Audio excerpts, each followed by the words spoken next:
গাজা এবং ইসরায়েল যুদ্ধে মুসলিম এবং ইসলামের দুশমনদের সাথে যুদ্ধে অনেক মুসলিম কান্ট্রি ইসরায়েলকে সহায়তা দিচ্ছে। তারা কি মুনাফিকের আওতায় পড়বে কিনা? ওরা ক্ষেত্রপদে শুধু মুনাফিক না, ওরা ক্ষেত্রপদে কাফের, কোনো সন্দেহ নেই। আমরা একটু আগে বলেছি আসলে অধিকাংশ সময় মুনাফিকরা কাফের হয়, কারণ এরা আসলে মূলত একটা ছদ্মাবরণ ধরে, একটা বাহ্যিক অবয়ব ধরে তারা মুসলিম জনগোষ্ঠীর ভেতরে তারা বসে থাকে। মূলত এরা মুনাফিক নয় শুধুমাত্র, এরা কখনো কখনো ক্ষেত্রভেদে ওরা কাফেরদের চাইতে নিকৃষ্ট, এবং ওরা কাফেরও বটে। ওরা হয়তো মুখে বলছে আমরা ইসলাম মানি, ওরা মুখে বলছে কালেমা, ওরা মুখে বলছে তাশাহুদ, ওরা মুখে আল্লাহকে স্বীকৃতি দিচ্ছে, কিন্তু ওরা বাস্তবিক পক্ষে ওরা মুসলমান নয়। এই জন্য আমাদেরকে পরিষ্কার করে বুঝতে হবে, আজকের যারা প্রথম কিবলা বাইতুল মাকদিস এবং সেই পূর্ণভূমি আজ প্যালেস্টাইনকে হেফাজত করবার জন্য যেই মুসলিমরা ন্যূনতম মুসলমানদের ইমানি দায়িত্ব তারা পালন করছে না, ওদেরকে কাল কিয়ামতের বাজারে আল্লাহর আদালতে তাদেরকে জবাবদিহি করতে হবে। আর যারা পরিকল্পিতভাবে ইহুদি খ্রিস্টানদেরকে যারা সহযোগিতা করছে, 100% ওরা মুসলিমদের কোনো বন্ধু নয়।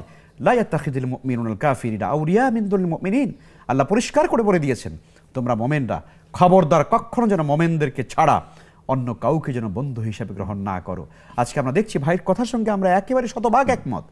আজকের এই গাজা এবং ফিলিস্তিনের চতুর্দিকে যে মুসলিম দেশগুলো আছে, আমরা নাম নিতে চাই না, এই দেশগুলোর অধিকাংশ শাসকরা আছে, ওরা পাপিষ্ঠ নরাধাম মোনাফেক নয়, শুধু আব্দুল্লাহ ইবনে উবাই ইবনে সলুলের উত্তরসূরি নয়, ওরা আবু জাহাল আবু লাহাবের উত্তরসূরি। ওদের ভিতরে ন্যূনতম আজ আমার মুসলিম ভাই বোনদের রক্ত দেখার পরে আজ এই গোলাপে পাপড়ির মতো সন্তানগুলোকে আজকে বুলেটের আঘাতে ঝাঁঝরা করে দেওয়া হচ্ছে, বাড়িঘরগুলো ধ্বংস করে দেওয়া হচ্ছে। এত নির্মমতা বর্বরতা দেখার পরেও যেই মুসলিম শাসকরা ওরা নারী আর মত নিয়ে আছে, বিশ্বাস করুন আল্লাহর কসম, ওরা মোমেন নয়, ওরা মোমেন হতে পারে না। মানবতার উপরে এত জুলুম চলছে, কারবালা চলছে আজ, আর ওরা বসে বসে ফুর্তি করছে।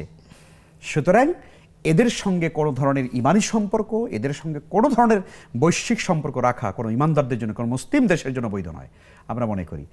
রাসূল সাল্লাল্লাহু আলাইহি ওয়াসাল্লাম পরিষ্কার বলেছেন না সেই বিখ্যাত হাদিস, মান তাশাব্বাহা বিকাউমিন ফাহুয়া মিনহুম, যে জাতির সঙ্গে ওঠা বসা করে, চালচলন, সভ্যতা, সংস্কৃতি, কাল কিয়ামতের ময়দানে ওরা ওই নরধম পাপিষ্ঠদের সঙ্গে ওদের হাসর নাসর হবে। কাজেই আমরা যারা মুসলিম রয়েছি বাংলাদেশে, আলহামদুলিল্লাহ আমরা শুকরিয়া আদায় করি যে বাংলাদেশের এই রাষ্ট্রটি, আলহামদুলিল্লাহ রাষ্ট্র, জনগণ, আমরা সকলেই আমরা প্যালেস্টাইনের পক্ষে, আলহামদুলিল্লাহ।